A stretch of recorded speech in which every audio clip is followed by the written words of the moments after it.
여러분들은 이제 비어스 팀의 발표에 집중하게 됩니다.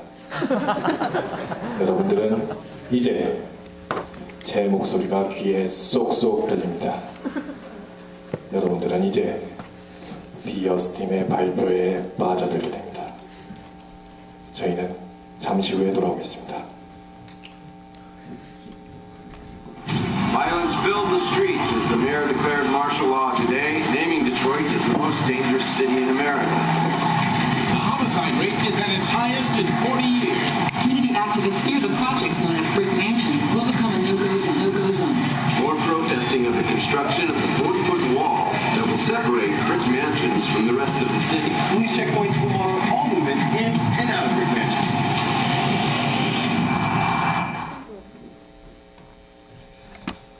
안녕하세요. 비어스 팀의 발표자 장선웅입니다. 여러분 반갑습니다.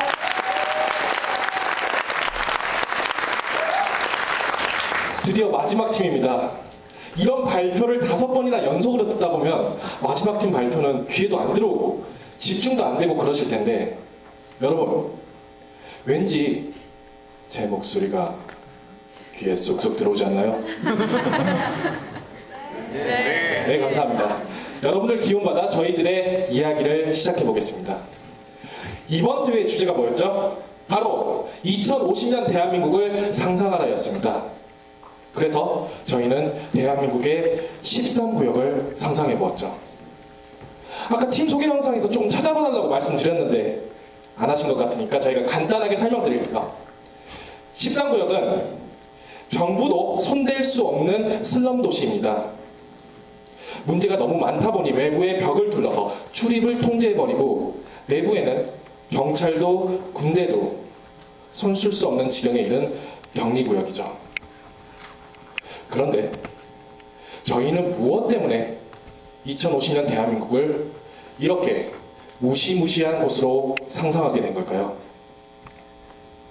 저희들의 이야기는 1995년 소개된 한 할머니의 사연에서부터 시작됩니다.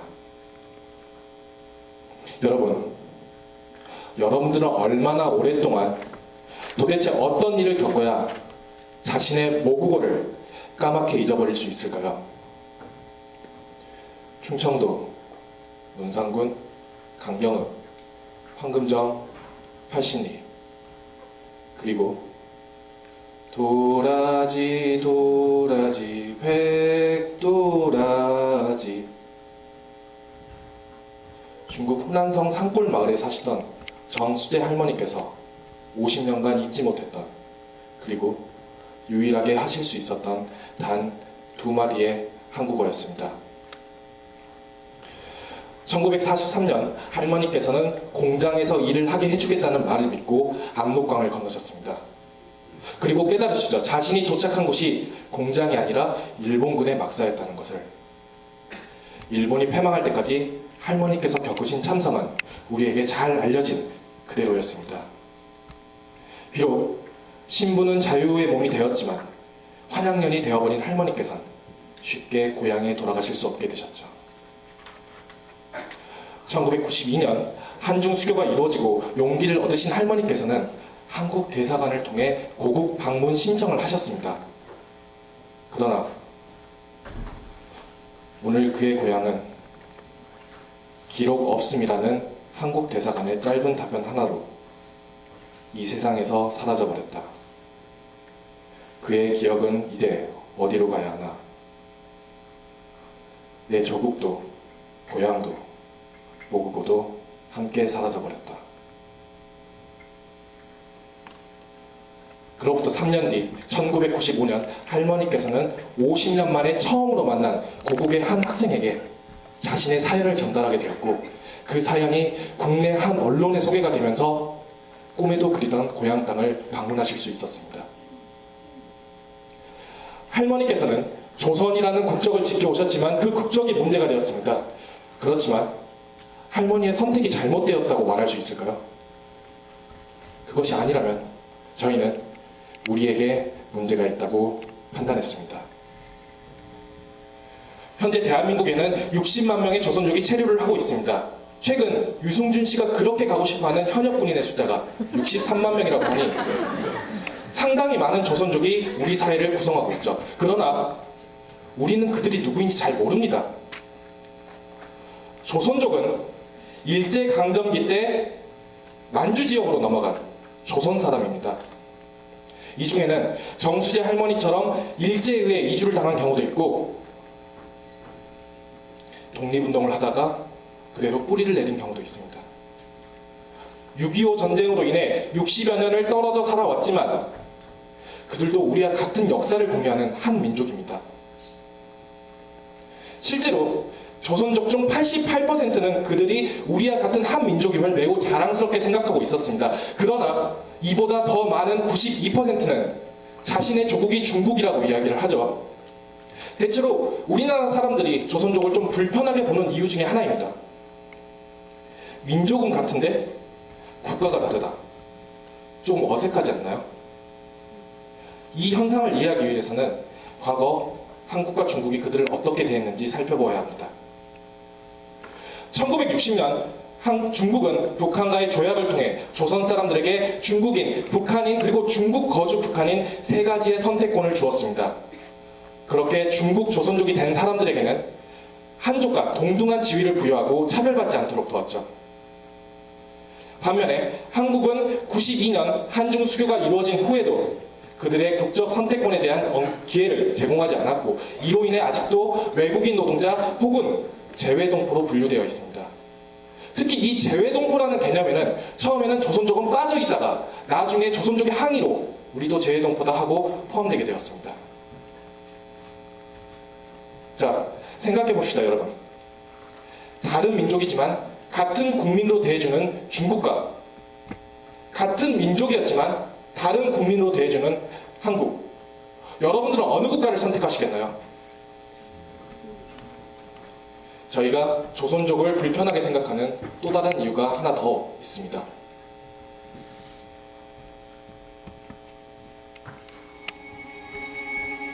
서울시 강남구 문원동 99의 1 김승현.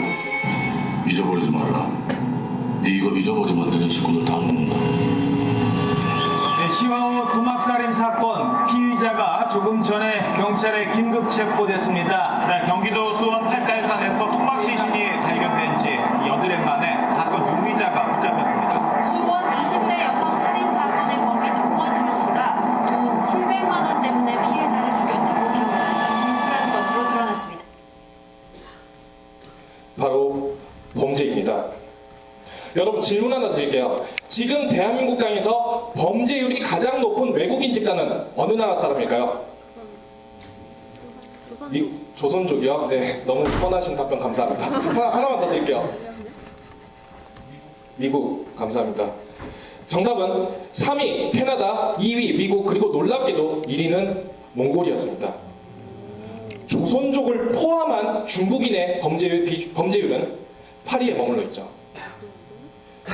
우리가 그들의 범죄율이 이 정도이지만 그들의 범죄 질이 나쁘다 그렇게 생각하실 수 있습니다. 그런데 그것도 아니었습니다. 중국인이 저지른 범죄를 총 100건으로 보았을 때 강도, 살인, 강간 등이 포함된 강력범죄의 비중은 32.2%, 다시 말해 32건에 불과합니다. 미국이 43건, 몽골이 89건이라는 걸 감안하면 우리가 얼마나 왜곡된 시각으로 그들을 바라보고 있는지 짐작할 수 있죠.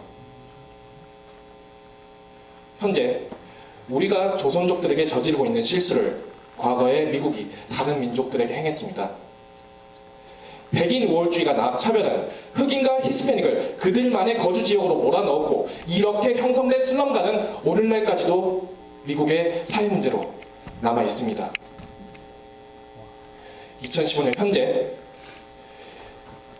이 땅에는 우리가 국정 문제를 해결해 주지 않아도, 우리가 임금을 낮게 주어도, 우리가 편견을 가지고 바라보아도 이 대한민국이라는 땅을 자신의 조국으로 생각하고 애정을 가지고 살고 계신 조선족 1, 2세대들이 아직 남아 있습니다. 하지만 2050년이 가까워지면 자신은 물론 자신의 부모님, 자신의 조부모님이 당한 차별을 보면서 자라온 그들의 후손들이 남게 되겠죠. 이러한 상황이 크게 변하지 않는다면 그들은 불법 체류자가 되어 법의 테두리를 쉽게 벗어나게 됩니다.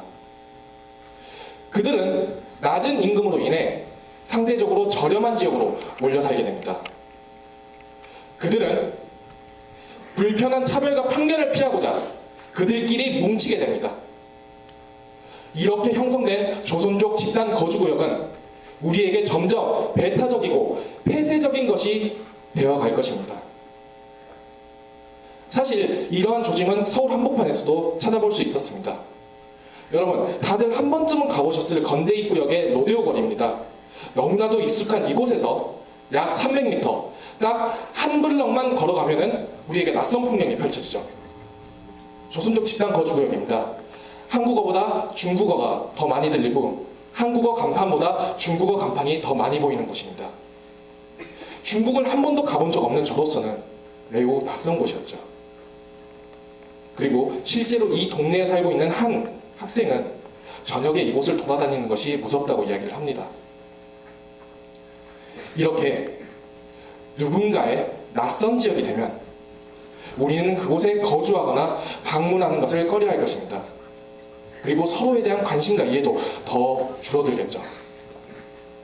그리고 어느 순간 이곳은 우리의 통제가 불가능해지고 심리적 벽이 물리적 벽벽이 되어버린 대한민국의 13구역으로 다시 태어날 것입니다.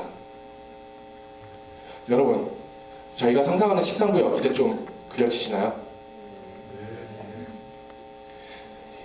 저희가 이 모든 문제를 한 번에 해결할 수 있는 해결책을 딱 제시하면 너무나도 좋겠지만 사실 이 문제는 정부, 언론, 학계 모두 관련되어 있는 문제라 쉽게 해결할 수 없습니다. 게다가 이미 형성되어 버린 사람들의 인식을 바꾸는 것은 더더욱 어려운 일이죠. 현재 매체에서 접할 수 있는 조선족의 이미지는 항상 부정적이고 야만적인 이미지로 그려지고 있습니다. 심지어 이렇게 노골적으로 조롱의 대상이 되기도 하죠.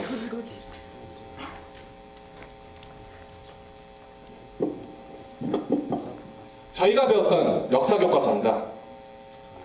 이 책은 400페이지 가운데 조선족의 현재 모습에 대해서만 단 한 단락을 다루고 있습니다. 국사책과 이 근현대사 책은 이 두 권 책 모두 조선족이라는 단어가 한 번도 등장하지 않고 있습니다. 우리가 이런 것들만 보고 듣고 배우는데 어떻게 그들에 대해서 다른 면을 생각해 볼 수 있겠습니까? 조선족을 대한민국을 살아가는 한 사람, 우리 사회의 이론으로 인식시키는 것이 문제 해결점의 시발점이라고 생각했습니다. 우리는 작지만 우리가 할 수 있는 현실적인 것부터 시작하려고 합니다. 저희는 SNS 페이지 운영을 제안합니다. 이 페이지에 담기는 조선족들의 이야기는 그들의 한많고 구구절절한 사연이 아니라 그들이 일상 속에서 생각하고 느끼는 소소하고 평범한 이야기입니다. 이를 통해 그들도 우리나라 사람들과 똑같은 사람이라는 너무나도 당연한 사실을 다시 한번 상기시키는 것이죠. 또한 이 페이지를 구독하는 모든 사람들은 다 같이 글을 올리고 사진을 올릴 수 있습니다. 그렇게 작성된 글은 매체와 역사책이 다루고 있지 않은 그들의 이야기로 남아 2050년까지 이어지는 새로운 역사책이 될 것입니다. 사실 이 조선족이라는 주제가 누군가에게는 낯설기도 하고 또 쉽지 않은 문제라서 선뜻 결정하기 어려웠습니다. 그럼에도 불구하고 우리가 저희들이 이 이야기를 처음 들었을 때 느꼈던 놀라움과 가슴 한켠의 먹먹함을 많은 사람들에게 전달하고자 이 자리에 섰습니다. 여러분, 인식이 바뀌면 행동이 달라지고 행동이 달라지면 우리의 미래는 달라질 수 있습니다. 저희는 오늘 이 자리를 빌어 바로 이곳에 계신 여러분들 마음속에 400여 개의 씨앗을 심었습니다.